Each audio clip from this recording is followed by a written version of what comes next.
बातम्यांचे नवनवीन अपडेट आपल्या मोबाईलवर पाहण्यासाठी प्रतीक्षा एक्सप्रेस न्यूजला सबस्क्राईब करा आणि बेल आयकॉनवर क्लिक करा। पंढरपूर शहरातील एका तरुणाला कोयता घेऊन जीवे मारण्याची धमकी दिल्याप्रकरणी 5 जणांविरोधात गुन्हा दाखल करण्यात आलाय।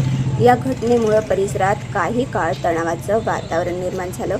पोलिसांकडून मिळालेल्या माहितीनुसार स्वराज भोसले राहणार भोसले चौक याला यश अंकुशराव यानं फोनवरून धमकी दिली।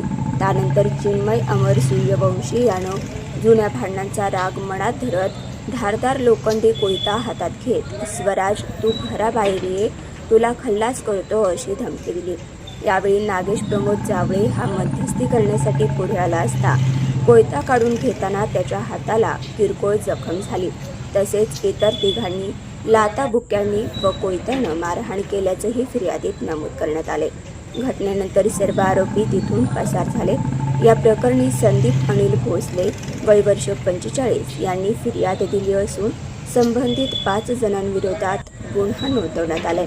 या प्रकरणी पुढील तपास हवालदार तांबोळी करत आहेत।